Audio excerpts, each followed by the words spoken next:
My father tapped a stainless steel grilling tong against his glass to quiet down the 70 people gathered on our front lawn. It was the 4th of July family barbecue. The air smelled like mesquite smoke and expensive sunscreen. My older brother Tyler stood on the porch next to my father. Tyler was 34, wearing a pressed linen shirt and holding a craft beer he did not pay for. I was 32, standing near the folding tables, wiping condensation off the drink cooler with a damp rag. My father looked out at our aunts, uncles, and neighbors. He rested a heavy hand on Tyler's shoulder and announced that he and my mother were officially stepping down from managing the 50-acre family farm. He produced a dark leather folder, opened it, and pulled out a thick sheet of parchment. He told the crowd he was signing the deed over to Tyler. The patio erupted in cheers. My mother wiped a tear from her cheek. Tyler held the folder up like he had just won a championship. Then my father pointed those silver tongs directly at me. The crowd shifted, turning their attention toward the drink station. My father grinned and told everyone not to worry about my living arrangements in the guest cottage. He joked to the entire extended family that Tyler had graciously agreed to let me stay, as long as I kept sending my $800 monthly rent checks on time. My father laughed and said Tyler was going to need that steady cash flow to get his new business ventures off the ground. A wave of chuckles rippled through the yard. They all looked at me. The dependable workhorse, the walking ATM, expected to subsidize the golden child. I stood in the humid afternoon heat, feeling the collective gaze of my own family. I did not yell. I did not cry. I offered a tight, polite smile and went back to arranging the ice. My name is Maya, and I did not react because my parents were holding a worthless piece of paper. If my father had bothered to open the county notices he shoved into the kitchen junk drawer, he would have known the government seized this land for unpaid property taxes 3 years ago. If he possessed even a basic understanding of public records, he would know the property went to a foreclosure auction. And he would know the anonymous holding company that bought the debt, cleared the liens, and took sole legal ownership of all 50 acres belonged entirely to me. By trying to publicly hand my inheritance to the golden child, my parents had just stepped into a binding legal trap. Before I explain how I let them dig their own graves, welcome to Sweet Karma Life. Please take a moment to like and subscribe if you have ever had to silently endure a family that only praised your sibling. I also want to know who is watching today, so please drop your age, your location, and your local time in the comments. Now, let me take you behind the scenes of that barbecue and show you the exact math of my family. I carried a 10-pound bag of ice back to the drink station. The applause for my father's announcement had faded into the background noise of country music and clinking glasses. I poured the ice over the cans of soda. Before I could throw the plastic bag away, my father appeared next to me. He leaned against the folding table. His breath smelled of stale lager and grilled onions. He did not look at me directly. He watched Tyler holding court near the fire pit. My father cleared his throat and told me that Tyler stepping up was a big responsibility. I wiped my hands on a towel and asked what that meant for me. He shifted his weight, suddenly fascinated by the tongs in his hand. He stated that the guest cottage was part of the main property, and since Tyler was taking over operations, the farm needed to maximize its revenue streams. He said the $800 I paid every month was no longer sufficient. My new rent was $1,600, effective the 1st of next month. In our household, mathematics was a subjective science. The rules changed depending on which child was doing the calculation. I looked past my father and saw Tyler's truck parked illegally on the freshly cut grass. It was a customized Ford F-250, lifted 8 inches with matte black rims. 2 years ago, Tyler decided he was going to revolutionize the mobile auto detailing industry. He claimed he needed top-tier equipment to attract high-end clients. My parents went to their local credit union and co-signed a $60,000 auto loan. Tyler washed cars for exactly 9 weeks before deciding the physical labor was damaging his lower back. The expensive detailing equipment rusted in our barn. The truck remained. My parents made the monthly payments to protect their own credit scores while Tyler drove the truck to golf courses and local bars. My own financial history with my parents looked quite different. When I was 18, I sat at the kitchen table with acceptance letters from 3 state universities. I needed $8,000 to cover the gap between my academic scholarships and the first-year tuition. I asked my parents for a loan and drafted a detailed repayment schedule. My mother poured herself a cup of coffee, sat down, and informed me that character is built through struggle. She claimed handing me the money would rob me of the opportunity to develop a strong work ethic. So I took out high-interest student loans. I worked the graveyard shift at a diner off the interstate while taking 19 credit hours a semester. I earned my accounting degree. I passed my CPA exams on the first try. I built my character. More importantly, I built a bulletproof financial foundation. After graduation, I moved back to the farm to save money. I moved into the guest cottage behind the main orchard. Calling it a cottage was generous. It was a converted storage shed from the 1970s. The windows rattled when the wind blew. The insulation was practically non-existent, forcing me to run a loud space heater from November to March just to keep the pipes from freezing. I worked 60-hour weeks at a mid-sized firm downtown, crunching tax liabilities for corporate clients. I came home exhausted, wrote my parents an $800 check on the first of every month, and minded my own business. While I audited corporate spreadsheets, Tyler slept until noon in his childhood bedroom, descending the stairs just in time for my mother to make him lunch. Things shifted from passive neglect to active exploitation when Tyler met Chloe.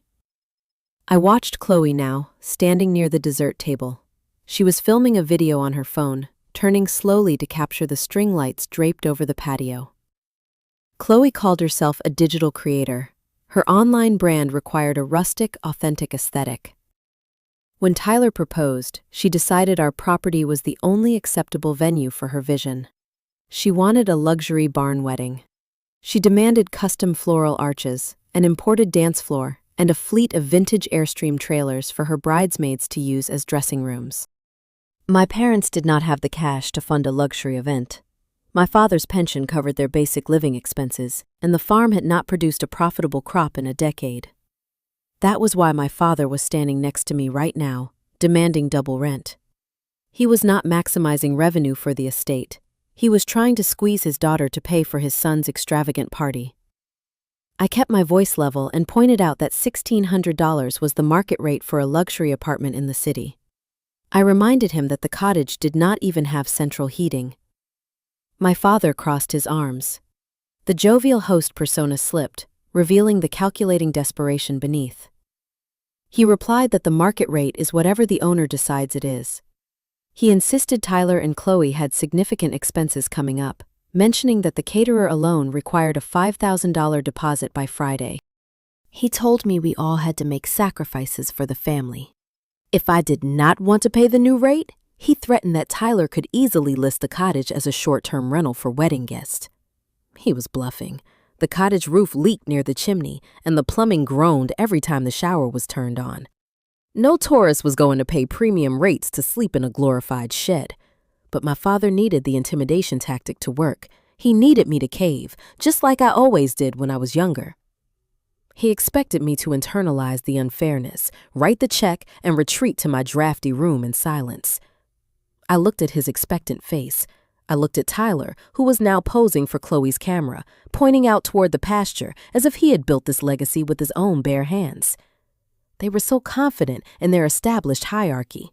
They honestly believed they held all the cards. They thought the piece of paper in that leather folder gave them dominion over the dirt beneath our feet. I did not argue. I did not point out the hypocrisy of asking me to fund a wedding where I was likely going to be seated at a folding table near the restrooms. I just looked at my father and let a small, genuine smile touch my lips. I quietly told him that if Tyler was the new man of the estate, I would act accordingly. My father relaxed, patting my arm in a dismissive gesture of victory before walking back to join his guests. He thought he had won. He did not realize my smile was not a sign of surrender. To understand why I was so calm about being extorted on my own family farm, we have to rewind exactly 3 years. We have to go back to a rainy Tuesday afternoon, a crumpled piece of mail, and the moment I discovered my parents' darkest financial secret. 3 years before that 4th of July barbecue, I walked into the kitchen of the main house to borrow a baking sheet. It was a cold, rainy Tuesday in late October. The house was empty. My mother was at her book club, and my father was running errands in town. The kitchen smelled of stale coffee and cinnamon. I noticed the trash can under the sink was overflowing, so I pulled the plastic bag out to carry it to the bins by the garage. As I tied the plastic handles together, a thick yellow envelope slipped out from between a discarded cereal box and a pile of damp coffee grounds. It landed face up on the linoleum floor. The return address belonged to the county tax assessor. The front of the envelope was stamped with bold red lettering. The seal was broken, meaning my father had opened it, read it, and thrown it directly into the garbage. I picked it up and pulled out the crumpled pages inside. It was a final notice of public auction.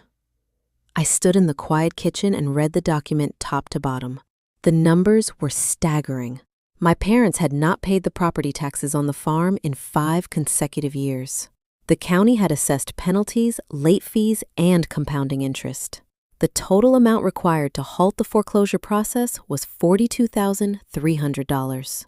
If that amount was not paid within 30 days, the entire 50-acre parcel would be sold to the highest bidder at the county courthouse.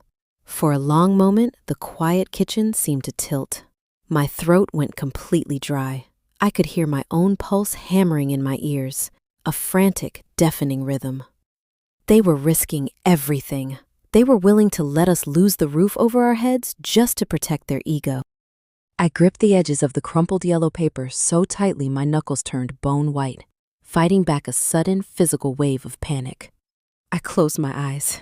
I drew a slow, shuddering breath into my lungs and held it until the trembling in my hands finally stopped.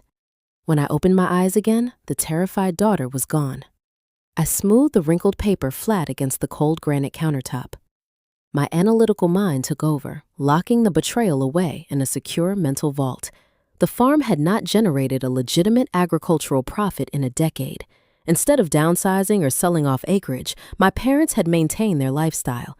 They kept their country club membership. They continued funding Tyler's endless string of failed startup companies. They ignored the mounting tax burden, likely assuming the county would never actually seize a legacy property. My father operated on a lethal mixture of toxic pride and financial delusion. He threw the final warning in the trash because facing reality was too uncomfortable. I had a choice to make. I could wait for my father to come home, place the document on the table, and confront him. I knew exactly how that conversation would go. He would panic. He would shift the blame to the local government or the economy. Then he would look at me. He knew I had a lucrative career and a healthy savings account. He would demand I pay the $42,000 to save the family name. He would promise to pay me back. He never would. The property would remain in his name, and eventually he would leave it to Tyler anyway. I would drain my hard-earned assets just to secure my brother's future inheritance. I folded the county notice, slipped it into my coat pocket, and took the trash out. I did not say a word to anyone. The next morning, I took a personal day for my accounting firm. I drove downtown to a commercial district and walked into the office of a seasoned real estate attorney named Mr. Harrison. I handed him the county notice and explained my objective. I did not want to pay my parents' debt. I wanted to acquire the asset. Mr. Harrison appreciated my pragmatism. He explained the mechanics of local property law. In our state, a tax deed sale is a powerful mechanism. When a property is auctioned for delinquent taxes, the winning bid wipes out the previous ownership entirely. It also extinguishes most existing mortgages and secondary liens. The county issues a brand new, clean deed to the buyer. I hired Mr. Harrison on the spot. To ensure strict anonymity, we formed a holding company. We filed the paperwork for Apex Land Management, a limited liability company registered in a state that does not require the public disclosure of its managing members. On paper, the company was a faceless corporate entity. In reality, I was the sole owner and acting director. 3 weeks later, I went to my bank and requested a cashier's check for $45,000, drawing from the savings I had built over years of grueling corporate audits. The county auction took place in a sterile annex building behind the main courthouse. The room smelled of floor wax and wet wool. The audience consisted mostly of local real estate investors and corporate representatives looking for cheap land. The auctioneer stood at a podium, reading off parcel numbers in a monotone voice.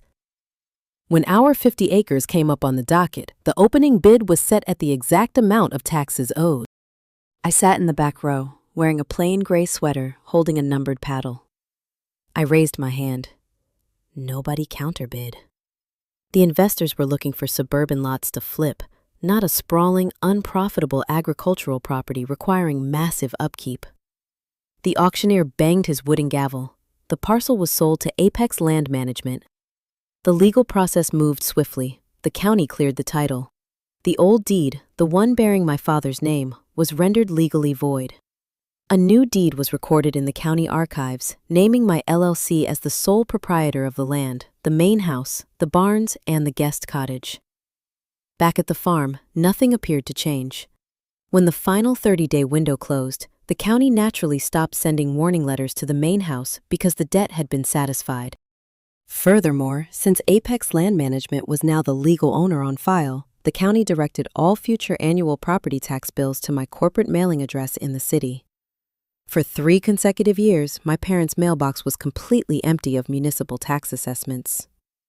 My father, entirely ignorant of how municipal foreclosures functioned, assumed his strategy of avoidance had worked perfectly. When the annual tax bills failed to arrive, he did not question the silence. He operated on a lethal dose of confirmation bias. He eagerly convinced himself that the county assessor's office had made a massive clerical error, or, better yet, that the disorganized local government had simply lost his file and forgotten about his debt entirely. He never once checked the public records to verify his own comforting lie. He went right back to his daily routine, living in a house he no longer owned. For the next 36 months, I let them play pretend. I maintained my schedule. I worked long hours at my firm. I parked my car near the guest cottage. And on the first day of every month, I wrote a check for $800 and handed it to my father. But I stopped writing the word rent in the memo line. Instead, I wrote charitable family assistance. When tax season arrived, I filed those monthly payments as a financial gift to dependents. Meanwhile, through my corporate bank account, Apex Land Management quietly paid the annual property taxes and the overarching liability insurance. I became a ghost landlord on my own childhood farm. I watched my parents parade around as the lords of the manor. I watched Tyler treat the grounds like his personal playground. I endured their condescending remarks about my lack of ambition, knowing I held the ultimate trump card in a locked filing cabinet under my desk. I was content to let the charade continue indefinitely. As long as they left me alone, I was willing to let them live out their retirement in the main house. But their greed could not be contained. Tyler's engagement to Chloe changed the dynamic. The demand for a luxury barn wedding required capital they did not possess, which led to the 4th of July barbecue, the fake deed transfer, and my father's attempt to double my rent. They mistook my silence for weakness. They thought they could squeeze me out of my own money to fund a party on my own land. The tension finally snapped 2 weeks after the barbecue. It was a Tuesday morning. I was working from home, reviewing audit files on my laptop, when the sound of a heavy diesel engine rattled the single-pane windows of the guest cottage. I looked outside and saw a yellow bulldozer rolling down the gravel path, heading straight for my property. 2 weeks passed since the 4th of July barbecue. My daily routine remained unchanged, but the atmosphere on the property grew thick with unearned entitlement. Beyond my work as a certified public accountant, I cultivated a secondary stream of income. 2 years prior, I drafted a detailed business plan and invested $15,000 of my own liquid capital into the plot of land directly behind my cottage. I poured a concrete foundation, erected a sturdy aluminum frame, and installed climate-controlled tempered glass. I built a commercial greenhouse. Inside that structure, I grew specific strains of French lavender. I harvested the plants, distilled the essential oils, and supplied botanical ingredients to 3 independent cosmetic boutiques in the city. It was a quiet, profitable enterprise requiring meticulous care and scientific precision. It represented my work ethic in physical form. Tyler consumed resources. I generated them. It was a Tuesday morning. I sat at my dining table, reviewing a complex corporate ledger on my laptop. The house was silent except for the hum of my refrigerator. Then, a low, rhythmic rumble began to vibrate through the floorboards. The coffee in my ceramic mug rippled. The noise grew louder, transitioning into the unmistakable mechanical grinding of heavy machinery. I stood up and walked to the front door. The morning air carried the sharp scent of diesel exhaust. A yellow track-type tractor, commonly known as a bulldozer, was crawling off a flatbed transport parked near the main driveway. The metal tracks chewed into the soft earth, leaving deep scars in the grass. It was heading straight for my property line. Tyler walked a few paces ahead of the machine. He wore pristine leather work boots that had never touched actual mud and a pair of designer sunglasses. He waved his arms, directing the operator like a seasoned construction site foreman. Beside him walked Chloe. She held a smartphone mounted on a stabilized gimbal. She wore a wide-brimmed straw hat and a flowing linen dress. She was speaking into the camera, smiling, capturing the moment for her digital audience. I walked down the wooden steps of my porch. I did not run. I did not wave my arms in a panic. I simply walked to the edge of my lavender garden and stood directly in the path of the approaching steel blade. The operator saw me. He tapped the brakes. The massive machine lurched to a halt, the engine idling with a loud, aggressive growl. Tyler sighed loudly, crossing his arms over his chest. He looked at me with an expression of profound annoyance. He told me to move out of the way. I kept my hands in the pockets of my slacks and asked him what he thought he was doing. Tyler pointed a finger toward my glass structure. He stated that the greenhouse was ruining the aesthetic vision for the reception.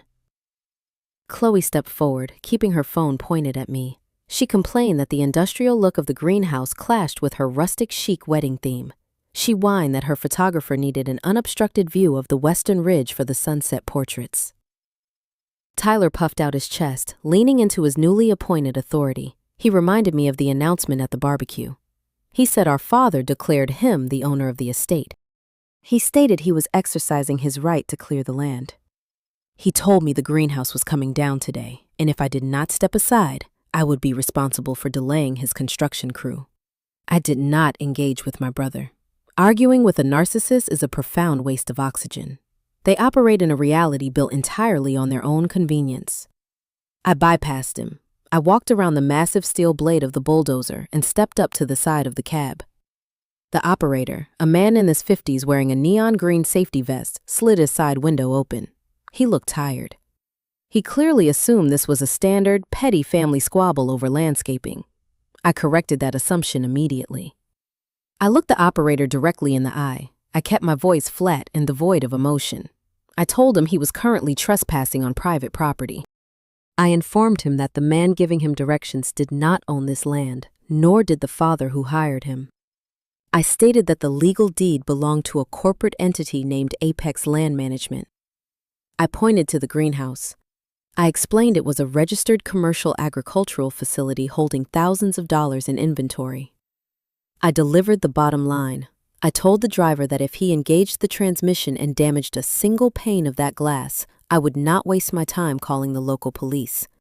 I would immediately file a civil lawsuit for grand theft, unauthorized demolition, and destruction of commercial property. I promised I would name him personally in the suit, and I would pursue his employer's surety bond for the maximum financial penalty allowed by state law. The operator blinked. The casual indifference vanished from his face.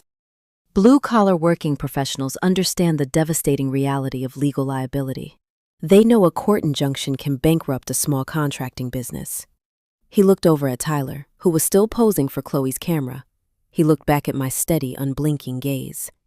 The operator reached forward and turned the ignition key. The diesel engine sputtered and died. The sudden quiet in the yard was heavy and absolute. Tyler's jaw dropped. He marched up to the cab and demanded the driver start the machine. The operator removed his protective earmuffs. He shook his head. He told my brother he was not risking his commercial license or his job over a muddy property dispute. The driver stated he needed to see a verified municipal demolition permit and a notarized copy of the deed before he moved another inch. Tyler's face turned a mottled shade of red. He threw his hands in the air. He screamed that I was a bitter, jealous spinster trying to ruin the most important day of his life. Chloe lowered her camera, her bottom lip trembling in genuine distress. She complained that her entire content schedule for the week was ruined because I was being uncooperative. I stood there, watching them unravel, offering no apologies and no comfort. Tyler pointed a shaking finger at me. He yelled that he was going straight to the main house to get our parents. He promised my father would come down here and tear the greenhouse apart with a sledgehammer himself if he had to. Tyler grabbed Chloe's hand and stormed up the hill, kicking the dirt as he walked. The bulldozer operator pulled out a thermos, poured himself a cup of coffee, and sat back in his seat, waiting for the dust to settle. I turned around and walked back into my cottage. I sat down at my dining table and opened my laptop. I knew exactly what was coming next. Tyler was running to fetch his protectors. He was running to tell our father that I was disobeying the new rules of the estate. By stopping the bulldozer, I had challenged their authority. They would retaliate. They would try to assert dominance. I watched the clock on my computer screen, waiting for them to march down the hill and hand me the very weapon I needed to finish this. I watched the digital clock on my taskbar change from 9:40 to 10:10. Exactly 30 minutes after the bulldozer engine died, heavy footsteps pounded against the wooden planks of my front porch. My mother did not bother to knock. She grabbed the brass handle and shoved the door inward so hard it bounced against the interior wall. My father stepped in right behind her. He kept his posture rigid, puffing out his chest to project the authority he believed he inherently possessed. My mother marched straight into my small living space. Her face was flushed, the skin around her neck mottled pink with indignation. She pointed a manicured finger at my face and demanded to know what was wrong with me. She accused me of intentionally trying to sabotage my brother. Her voice echoed off the low ceiling as she claimed I humiliated Tyler in front of local contractors simply because I was bitter about his happiness. I remained seated at my dining table. My hands rested lightly on the aluminum chassis of my laptop. I did not stand up to meet her energy. I did not raise my voice to match her pitch. I calmly informed her that I was merely protecting a commercial agricultural investment from unauthorized demolition. My father stepped past my mother, taking control of the interaction. He avoided making direct eye contact with me. Instead, he focused his gaze on the framed accounting degree hanging on the wall above my desk. Growing up, this was his standard method of conflict resolution. He preferred to let my mother handle the initial emotional outbursts while he stood by to deliver the final, supposedly rational verdict. He reached into the inner breast pocket of his canvas utility jacket and pulled out a single sheet of standard white printer paper. He dropped it onto the table, right next to my coffee mug. I looked down at the document. It was a standard 30-day notice to vacate the premises. The formatting was incredibly sloppy. The distinct watermark of a free online legal template was barely faded in the background. The blank spaces were filled out in my father's cramped, messy handwriting. The poorly drafted letter stated I had exactly 1 month to remove all my personal belongings from the structure. He crossed his arms and looked down at me. He stated coldly that since I refused to be a team player, my tenancy was officially terminated. He explained that Tyler and Chloe needed the space immediately. They planned to bring in a design crew to gut the interior and convert the cottage into a luxury bridal suite for the wedding party. He finished his speech by saying we were family, but my selfish actions left him with no other choice. I stared at the paper, processing the sheer absurdity of their plan. They wanted to convert a drafty, converted storage shed with bad plumbing into a luxury bridal suite.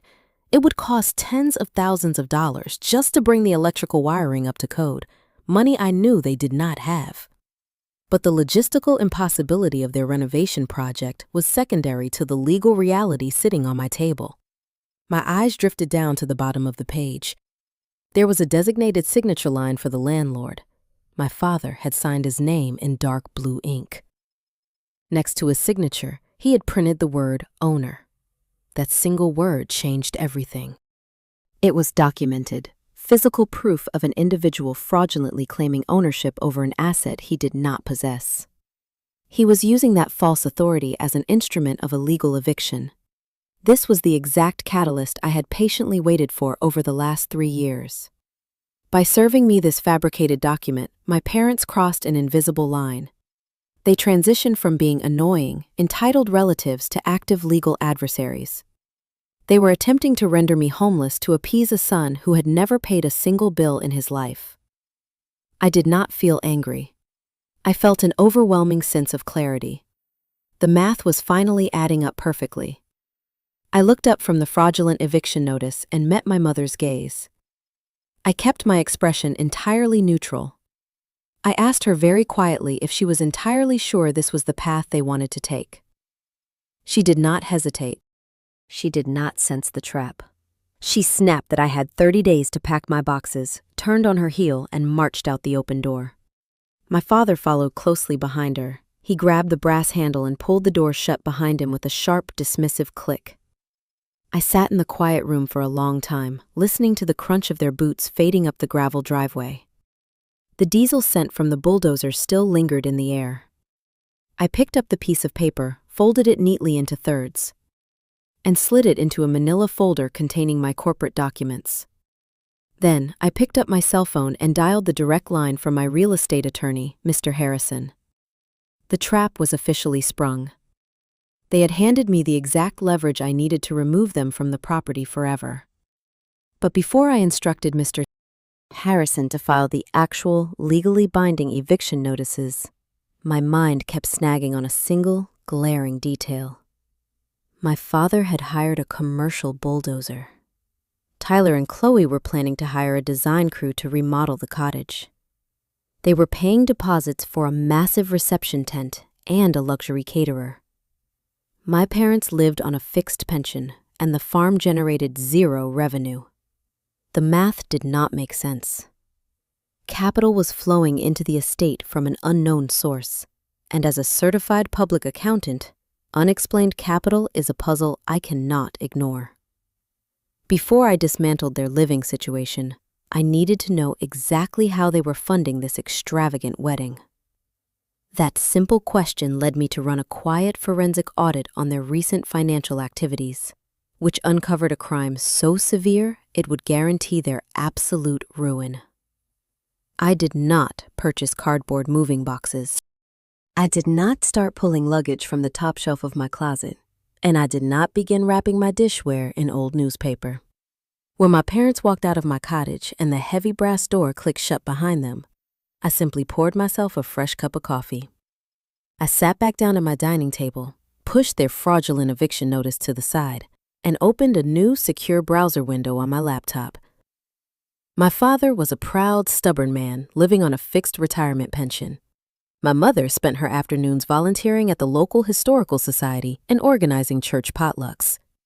Neither of them possessed the liquid capital to hire heavy construction equipment on a Tuesday morning. They certainly did not have the cash required to retain high-end wedding caterers, secure a luxury bridal tent, or hire a design crew to remodel a guest cottage. Tyler was chronically unemployed, bouncing between failed ventures that always drained resources rather than generating them. Chloe was an internet lifestyle influencer whose primary currency consisted of free skincare samples and discount codes, not tangible wealth. Funding an $80,000 luxury barn reception required a massive, immediate injection of funds. In the financial sector, money always leaves a trail. You just have to know which digital stones to overturn. As a certified public accountant, tracing hidden assets and untangling complex financial structures is my professional specialty. I started my investigation with the county clerk's public records portal. It is a clunky, outdated database maintained by the local municipal government, but it acts as the central nervous system for the region. It holds every registered land transaction, property lien, marriage license, and civil judgment in the jurisdiction. I typed my father's legal name into the search bar. The system returned nothing new.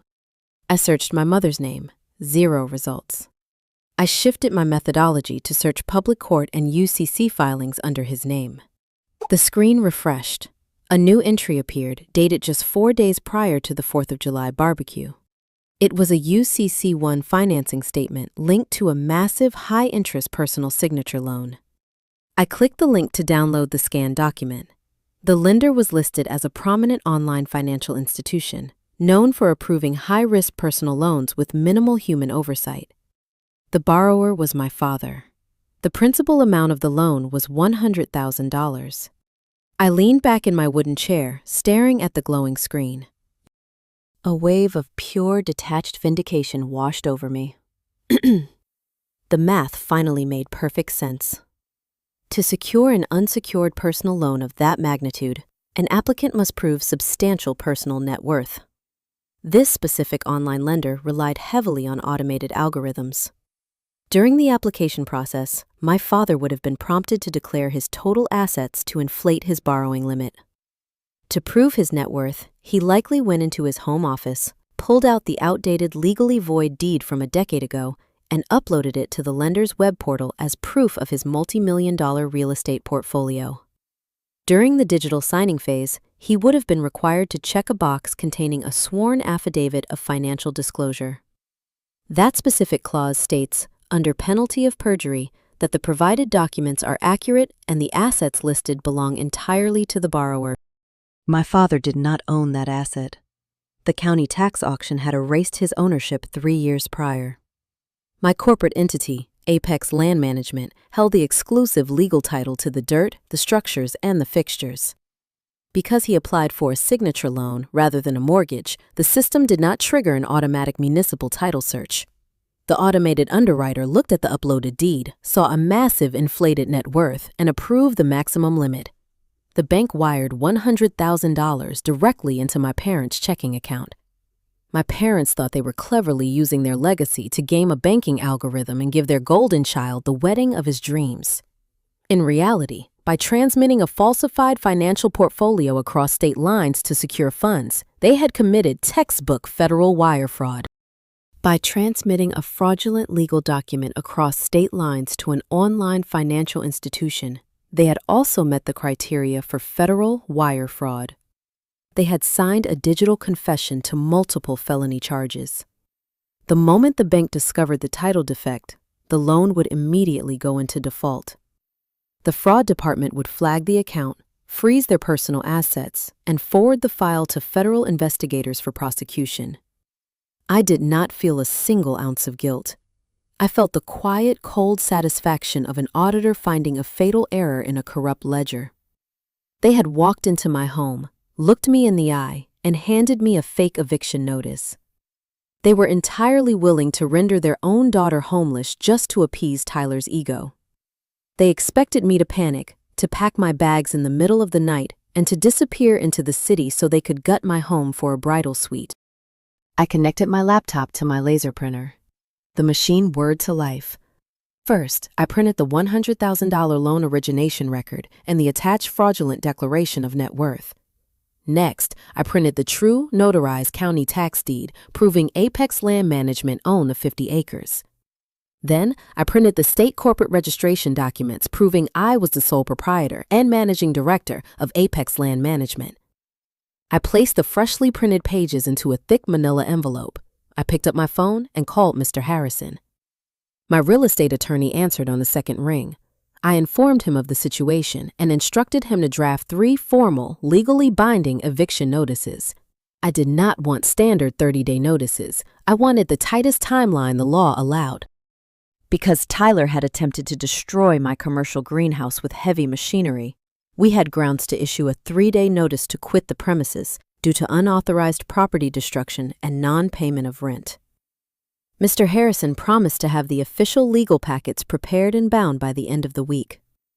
He asked if I wanted him to hire a local sheriff's deputy to serve the papers quietly on a weekday morning to avoid a scene. I told him no. Serving them in private would give my father the opportunity to control the fallout. He would hide the truth, spin a false narrative, play the victim, and convince the extended family that I was a greedy daughter stealing his land on a technicality. I needed the truth to be undeniable. I needed it to be public. I looked out my window toward the main house. A delivery truck from a premium event rental company was backing up the gravel driveway, unloading stacks of gold chairs and boxes of crystal glassware. My mother was planning a lavish, catered event for the upcoming weekend to officially celebrate the passing of the deed to Tyler. She had invited 50 guests, including aunts, uncles, neighbors, and all of Chloe's internet friends. I decided I would let them set up the champagne towers. I would let them gather their audience. And then I would introduce them to the uncompromising reality of the American legal system. The Saturday afternoon sun cast long shadows over the main house, painting the property in a warm golden hue. My mother had hired a premium catering company, and they had spent the morning erecting a massive white pavilion tent on the back lawn. I stood inside the unheated living room of my cottage and watched through the window glass as a string quartet tuned their cellos and violins under the canvas canopy. Waiters wearing crisp black vests and silver ties circulated among the early arrivals, carrying silver trays loaded with seared scallops and caviar blinis. An ice sculpture, expertly carved into the shape of 2 interlocking wedding rings, slowly dripped condensation near a 6-tier champagne tower. My mother had transformed our failing, unprofitable agricultural plot into a high society country club event. She dubbed the afternoon the deed transfer and engagement celebration. She mailed out 50 heavy cardstock invitations, gathering my aunts, uncles, the wealthy neighbors from the adjacent horse properties, and a dozen of Chloe's internet colleagues. The influencers carried portable lighting rings and stabilized cameras, treating the lawn like a movie set. My mother always thrived on public validation. She spent her entire adult life meticulously curating an image of prosperity, masking the bleak reality of my father's empty bank accounts. Now, armed with $100,000 of stolen loan funds, she was finally hosting the gala she felt she always deserved. She was buying her social status with a fraudulent signature. I did not receive an invitation to the gathering. I was expected to remain hidden inside my drafty shed, a shameful, uncooperative secret excluded from the family victory lap. They assumed I was sitting in my room, packing my belongings into cardboard boxes, defeated by the fake eviction notice my father had dropped on my table. Instead, I opened my closet and bypassed my casual weekend clothes. I pulled out a navy blue, tailored wool suit. It was the exact suit I wore to defend complex corporate tax audits in front of federal regulators. I fastened a silver watch around my wrist, slipped into low leather heels, and picked up the thick manila envelope containing my legal arsenal. I walked to the end of the gravel driveway and waited in the shade of the stone mailbox. The July heat radiated off the asphalt of the county highway. At exactly 4 o'clock, a black town car pulled onto the shoulder and shifted into park. 2 men stepped out of the vehicle. The first was Mr. Harrison, my real estate attorney. He wore a sharp gray suit, carried a slim leather briefcase, and offered me a polite, knowing nod.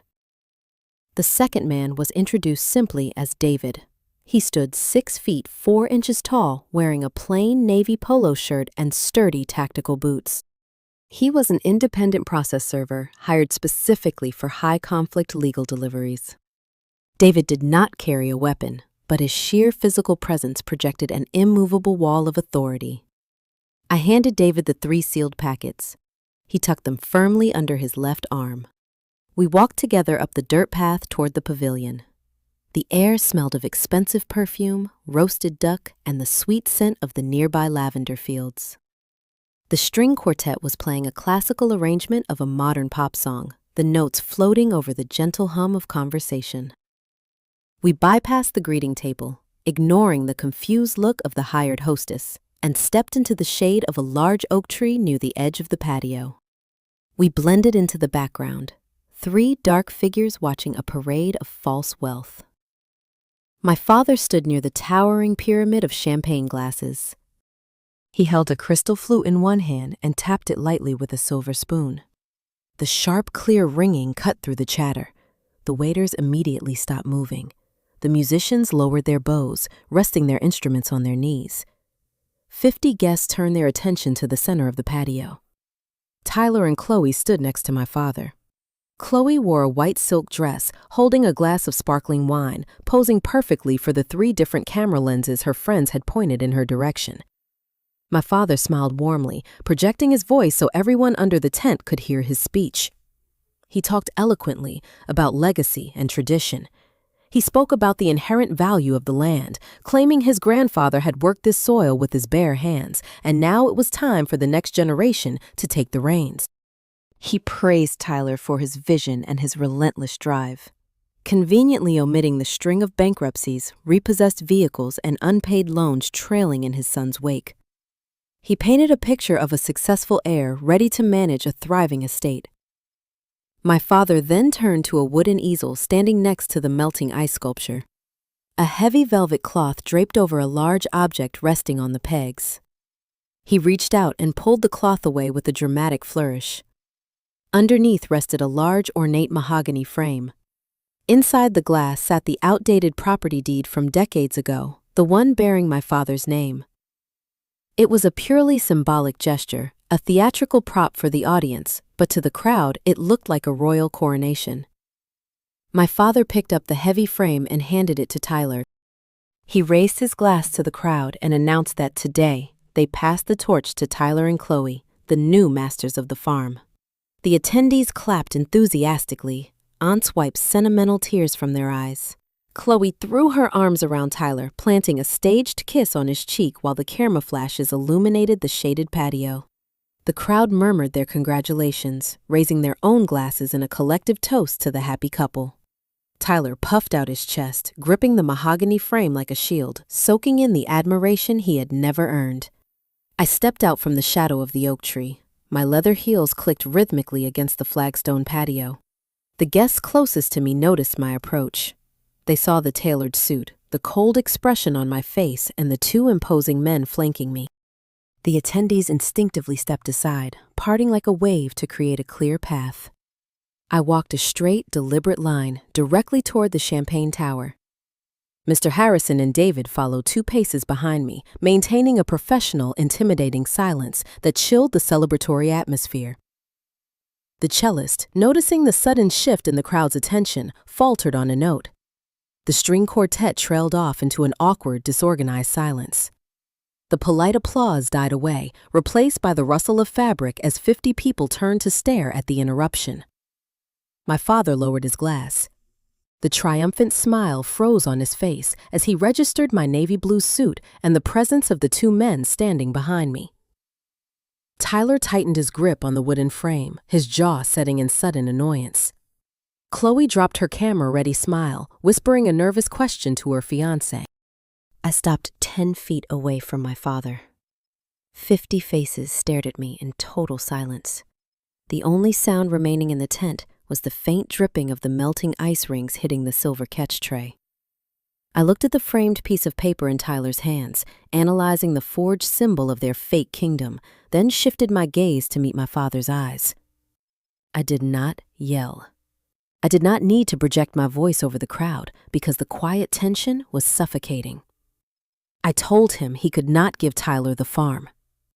I let the statement hang in the air for a fraction of a second, watching the confusion ripple across the faces of my extended family. Then I delivered the final, undeniable truth. I stated clearly, so every single aunt, uncle, and neighbor could hear the words, that he could not give the land away because he had not owned it for 3 years. Tyler let out a short, breathy chuckle that did not reach his eyes. He adjusted the cuffs of his expensive linen shirt and looked toward the section of the tent where Chloe's friends were standing. He was trying to signal to the crowd that my interruption was just a sad, pathetic joke from a jealous sibling. He shifted his weight, puffed out his chest, and looked back at me. He asked if I was drunk. He pointed a finger toward the gravel driveway and told me to get out of his party before he had the caterers escort me away. I did not acknowledge his existence. Arguing with Tyler was useless. I maintained direct eye contact with my father. I stepped sideways toward a long folding table covered in a crisp white linen tablecloth. The table was piled high with wrapped engagement gifts, silver serving trays, and expensive floral arrangements. I reached out and pushed aside a stack of embossed napkins to clear a smooth space on the table. I placed my pristine manila envelope down onto the white fabric. I unwound the red string closure. I spoke clearly, projecting my voice so it carried to the very back row of guests. I told my father that 3 years ago he defaulted on the property taxes. I watched his throat swallow hard as the words hit him. I told the crowd that the county assessor sent 5 separate warning notices to the main house. I explained that my father took those certified letters and threw them into the kitchen trash can because he did not have the cash to pay his debts. I looked around at the aunts and uncles who had just been cheering for him. I explained that the local government foreclosed on the parcel. They put the entire 50-acre farm up for public auction to satisfy the unpaid taxes. I stated that I attended that auction at the municipal courthouse. I purchased the tax deed in cash under a private corporate entity named Apex Land Management. I reached into the envelope and lifted the thick, notarized county deed from the stack. I held it up so the afternoon sun caught the raised gold seal of the municipal clerk. I announced that I was the sole legal owner of the entire estate. I owned the dirt, the barns, the main house, and the stone patio they were currently standing on. The string quartet musicians exchanged nervous glances and quietly packed away their bows. The guests standing in the front row leaned in closer. Their eyes darted between the official, stamped document in my hand and the outdated, useless piece of paper Tyler was holding in his wooden frame. I turned my attention to my mother. She was standing frozen next to the towering pyramid of champagne glasses. I reminded her of the $800 I handed them on the first day of every month for the last 3 years. I told her that money was never rent. I told her they had been living in my house, on my land, and my monthly checks were a charity stipend designed to keep them from losing their electricity and starving. The color rapidly drained from my father's face, leaving his skin a pale, sickly gray.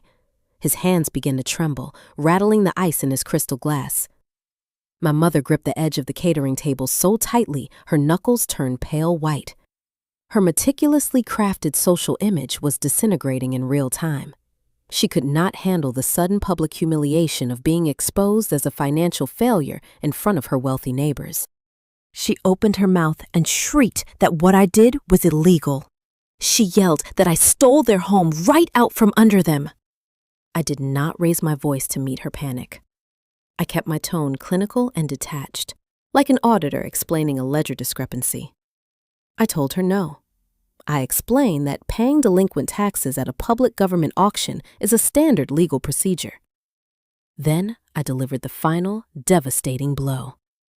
I told my mother that what is actually illegal is claiming a property you do not own to inflate your net worth on a massive loan application. I looked directly at my father, pinning him under my gaze. I stated that uploading a legally void deed to an online lender and clicking a box swearing it was his personal asset was perjury. I explained that using that fraudulent financial portfolio to trick an algorithm into handing over $100,000 for Tyler's luxury wedding is federal wire fraud. The silence that fell over the pavilion was profound. It was not just quiet. It was a heavy, suffocating vacuum. Then the whispers began. A low, venomous murmur rippled through the crowd of aunts and uncles. The wealthy neighbors from the horse farms took a collective step backward, physically distancing themselves from a confessed federal crime. I watched their polite smiles twist into outright disgust. They looked down at the expensive caviar and the crystal glasses, then glared at my parents with pure, unadulterated contempt. The entire social circle realized they had been lured into a pathetic charade funded by stolen money. Chloe's influencer friends slowly lowered their phones and stopped recording. The reality of the words wire fraud carried a heavy weight that instantly shattered the festive atmosphere. Chloe stood frozen next to Tyler. Her eyes widened as her brain processed the financial information. She looked at the man she was about to marry. She realized he was not a wealthy estate owner. He was a broke, unemployed man whose parents just committed a felony to pay for her catering and her string quartet. The muscles in her hand went slack. The crystal champagne flute slipped through her fingers. It hit the flagstone patio and shattered into dozens of sharp pieces. The sound of the breaking glass echoed under the canvas tent like a sharp gunshot. My father opened his mouth to speak. He raised his free hand in a weak gesture, his eyes darting frantically toward the very people who were now whispering about his ruin, desperately trying to offer an excuse to his former friends, or perhaps to beg me for silence. He never got the chance. Before I could form a single coherent word, David stepped forward. The plainclothes process server moved with methodical military precision. He bypassed the shattered glass on the patio and walked directly up to my father. David pulled the first thick legal packet from under his left arm. He pressed it firmly against my father's chest, forcing the older man to take it or let it fall to the ground. David spoke in a loud, commanding baritone voice that demanded absolute attention. He stated that Richard was hereby served. David pivoted smoothly to his right. He stepped toward the champagne tower and handed the second packet to my mother. She flinched as the thick stack of paper touched her arm. David stated that Susan was hereby served. Finally, David walked over to Tyler. Tyler looked terrified. He held the fake frame deed against his chest like a wooden shield. David did not care. He jammed the third legal packet against the mahogany frame, forcing Tyler to grab it. David stated that Tyler was hereby served. David took one step backward and addressed all three of them simultaneously. He announced that they were officially served with a 3-day notice to quit the premises. He cited the specific legal grounds for the eviction. He stated the notice was for non-payment of rent and unauthorized property destruction regarding the commercial greenhouse. He informed them they had exactly 72 hours to vacate the primary residence and all surrounding grounds, or local law enforcement would arrive to physically remove them and their belongings. The trap had fully closed. The truth was out in the open, recorded in the memories of 50 witnesses, backed by undeniable physical evidence. My parents and my brother stood trapped in the center of their lavish party, holding the paperwork that signaled their inevitable ruin. I watched them process the sudden violent shift in their reality, waiting to see what their desperate minds would do next. The consequences unfolded in real time on the stone patio. Chloe stood frozen, her eyes darting from the shattered champagne glass at her feet to the legal papers in Tyler's trembling hands. Her entire online persona relied on the carefully curated illusion of inherited wealth and rustic luxury. She spent months building a brand around marrying a landed estate owner, securing sponsorships based on the assumption that she would host events on 50 acres of prime agricultural property. Hearing the phrase, federal bank fraud, stripped away that illusion in a matter of seconds. She realized the man standing next to her did not own the sprawling farm. He owned nothing. He was an unemployed dependent whose parents had just jeopardized their own freedom to pay for her imported dance floor and premium catering. Chloe did not yell. She did not cry or cause a scene. She operated with the ruthless pragmatism of someone protecting a business asset. She reached down to her left hand and slid the diamond engagement ring over her knuckle. She placed the silver band gently on the white linen of the gift table, right next to my manila envelope. She turned to her bridesmaids, gave a single tight nod, and walked across the lawn toward the gravel driveway. She did not look back. Tyler watched her walk away, then looked down at his mahogany frame. The glass cracked against the flagstones. He fell to his knees, burying his face in his hands, his shoulders shaking with loud, wet sobs. My father watched his prospective daughter-in-law leave the property. The reality of his exposure finally pierced his delusion. The refined, confident patriarch vanished. A sheen of cold sweat broke out across his forehead, gleaming under the patio lights. His breathing grew shallow and ragged. He whipped his head around, his eyes darting frantically toward his brothers, his sisters, and the wealthy neighbors he had spent decades trying to impress. For someone to step in and defend his honor. But as his pleading gaze swept over the crowd, his own siblings quickly averted their eyes. The neighbors physically stepped back, turning their shoulders away from him, severing their association with the confessed felon in real time. The suffocating isolation finally broke him. Stripped of his audience and his enablers, he locked his bloodshot eyes on the certified county deeds still resting in my hand. In his panicked, desperate mind, destroying the physical paper might somehow erase the digital municipal records. He lunged forward, reaching across the space between us with grasping fingers, trying to snatch the evidence from my grip. He never made it halfway. David shifted his weight. The process server stepped smoothly into the path, planting his heavy tactical boots firmly on the patio stones. He raised one broad hand, placing it flat against my father's chest. The forward momentum stopped instantly. David did not push or strike. He simply held his ground like a brick wall. He advised my father in a low, even tone to take a deep breath and step back. My father looked up at the towering man, the remaining fight draining out of him. He stumbled backward, bumping into the catering table and rattling the silver serving trays. The guests did not wait to see what happened next. Aunts and uncles quietly gathered their purses. The wealthy neighbors walked swiftly toward their luxury sedans, eager to distance themselves from a confessed felony. Within 10 minutes, the lavish pavilion was empty, leaving only half-eaten appetizers and the distant sound of retreating engines. I did not rely on the slow machinery of federal investigations to handle the financial side of their collapse. On Monday morning, I sat at my desk and drafted a formal, registered letter to the fraud department of the online lender. I included a clear copy of the true tax deed and a sworn affidavit proving the asset used to inflate his net worth on their recent loan application was completely fabricated. Financial institutions do not operate on emotion or family loyalty. They operate on risk assessment and rigid compliance metrics.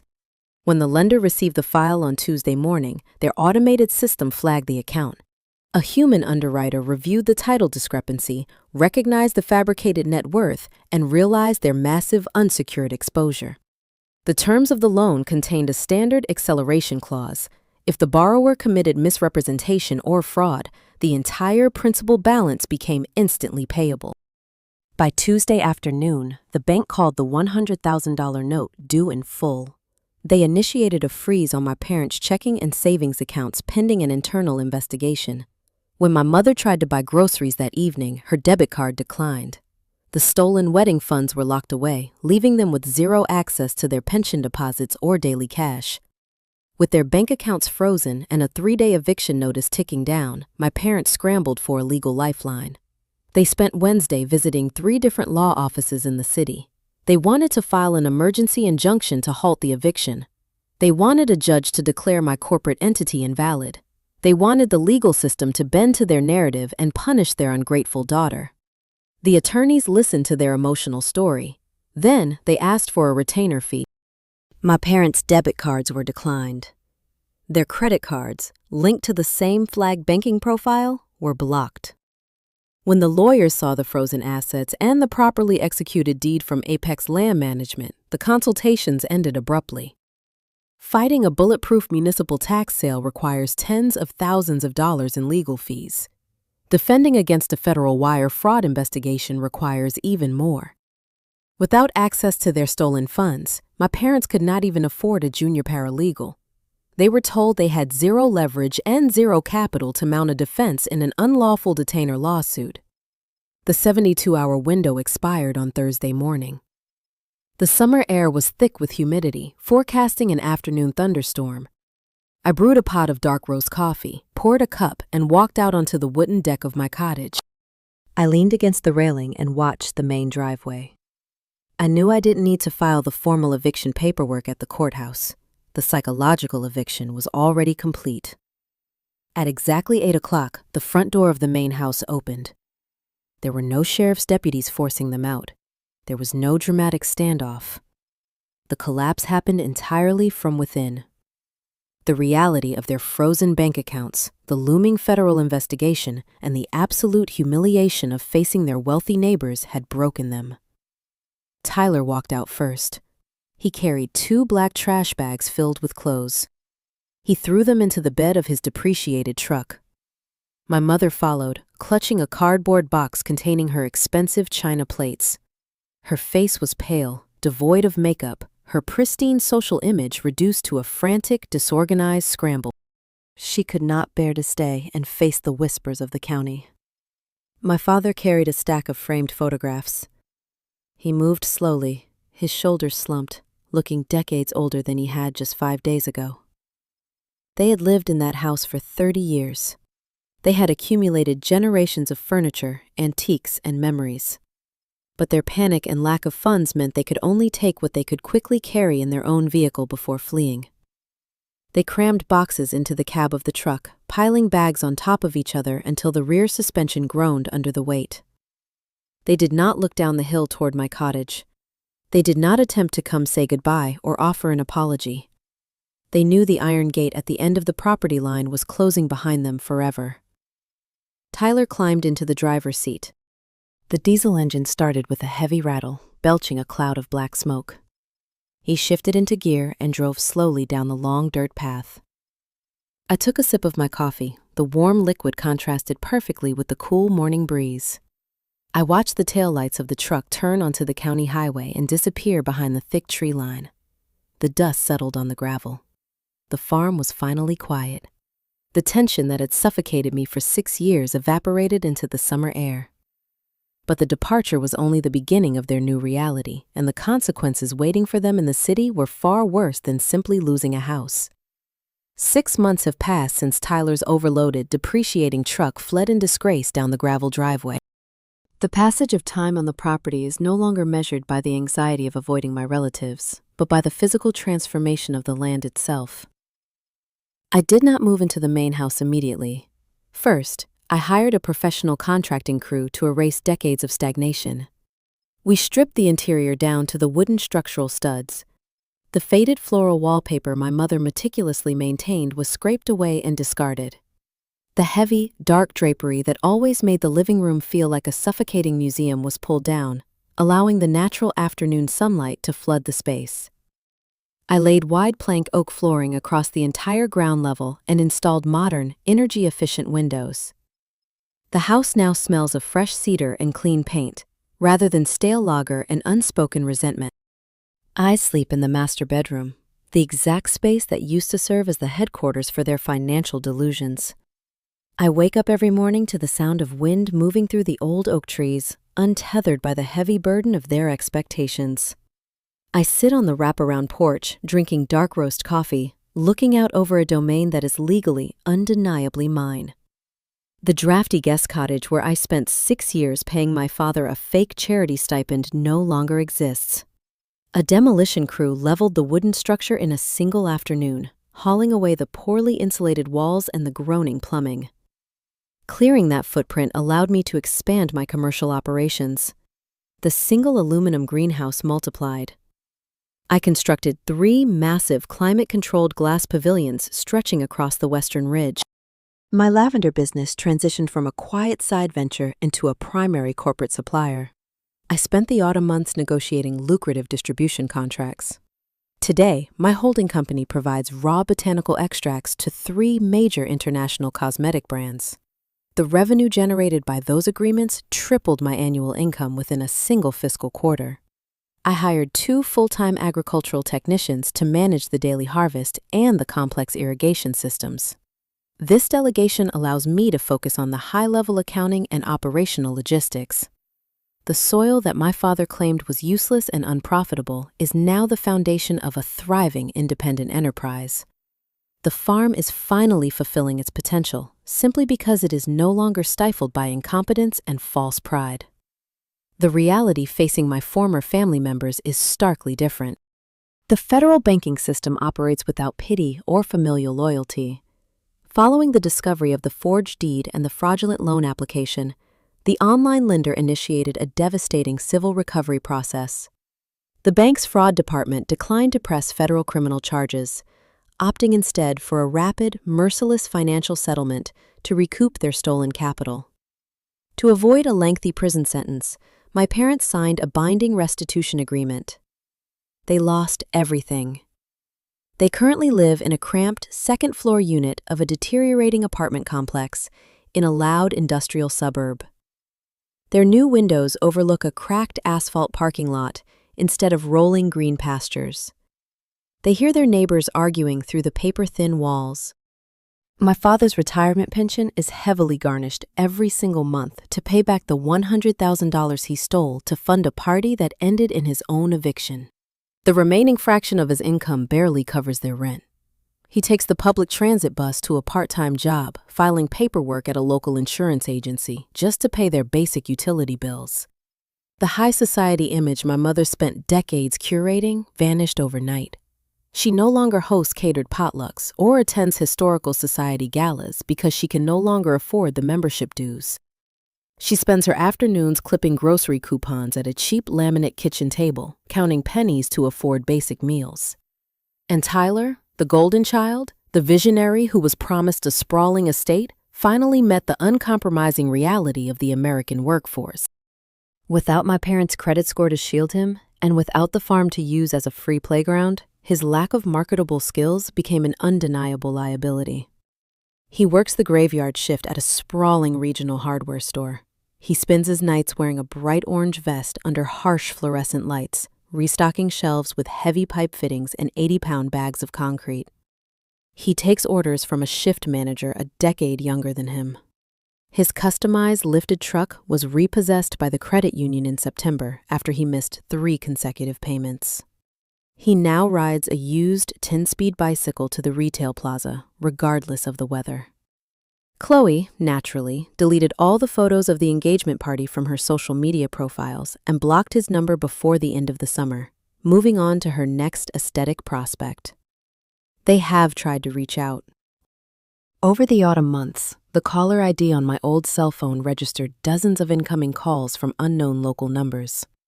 They left desperate, rambling voicemails, weeping into the receiver, begging for a second chance.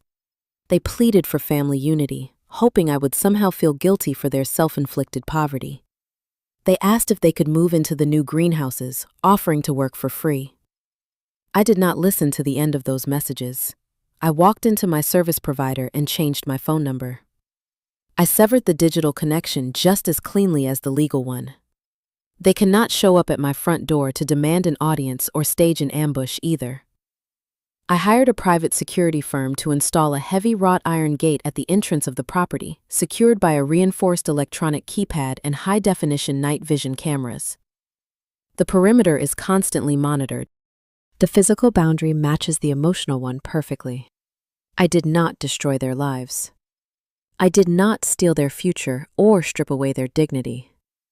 They set a deliberate trap designed to render me homeless to serve their own vanity, and I simply allowed them to step into it themselves. I handed them the consequences of their own mathematics. My name is Maya. I am 32 years old. I own 50 acres of prime agricultural land, a highly profitable botanical company, and a beautifully restored legacy home. I bought my freedom with patience, discipline, and a thorough understanding of property tax law. I stopped subsidizing the people who saw me as a walking bank account, and I started investing in myself. The autumn rain fell in steady, rhythmic sheets across the 50 acres. I stood on the restored wraparound porch of the main house this morning, holding a ceramic mug of black coffee, watching the water nourish the sprawling commercial lavender fields. The atmosphere here is no longer thick with unspoken resentment or the suffocating weight of unearned entitlement. It is simply quiet. It took 32 years of being the scapegoat, followed by one brutal, calculated legal severing, to finally understand that true peace is never handed to you. It is something you must ruthlessly construct. Looking back at the smoldering wreckage of my family's financial collapse, I realized this entire ordeal forged 5 undeniable truths about surviving a deeply toxic hierarchy. First, boundaries are not merely verbal requests or emotional pleas. They are concrete actions. You cannot negotiate with people who view your existence strictly as a utility. You cannot reason with individuals who see your bank account as their backup plan. You can only change the locks, secure the deed, and close the vault. Second, absolute financial independence is the ultimate shield. My parents weaponized their supposed ownership of this dirt to keep me subservient. By quietly securing my own capital, Earning my CPA and mastering the municipal tax code, I forged the armor that eventually saved my future. Money does not automatically generate happiness, but it purchases leverage, and leverage is the absolute antidote to manipulation. Third, you cannot save people from the inevitable consequences of their own disastrous math. I spent years handing them an $800 monthly charity stipend, foolishly hoping it would stabilize their reality. But delusion always demands more capital. When my father committed federal wire fraud to fund a luxury barn wedding, I didn't push him off the cliff. I simply stepped aside and refused to be his landing pad. Fourth, strategic silence is infinitely more powerful than explosive anger. Had I screamed or thrown a tantrum when I found that crumpled foreclosure notice in the kitchen trash, my parents would have spun the narrative and manipulated me into paying their debt. By keeping my mouth shut for 36 months and letting them play pretend, I allowed their own blinding arrogance to build the perfect, inescapable trap. Finally, the word family is nothing more than a biological descriptor. It is not a lifetime pass for relentless exploitation. Blood genetics do not entitle anyone to your peace, your property, or your psychological well-being. Respect is the only valid currency of human connection. When that account goes morally bankrupt, you have every legal and ethical right to close it permanently. I took a final sip of my coffee and listened to the rain drumming heavily against the new metal roof.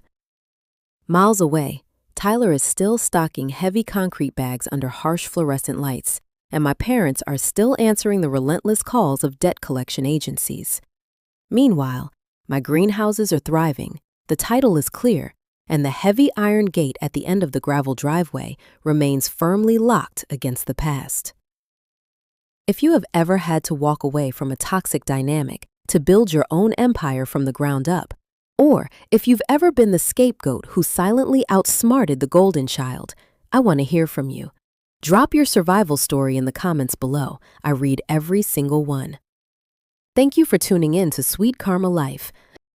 Remember to hit the like button and subscribe if you believe that sometimes the best revenge is simply a peaceful, profitable existence. Check the description for the next video, where a grandmother rewrites her will to expose a cheating husband. And I will see you in the next one.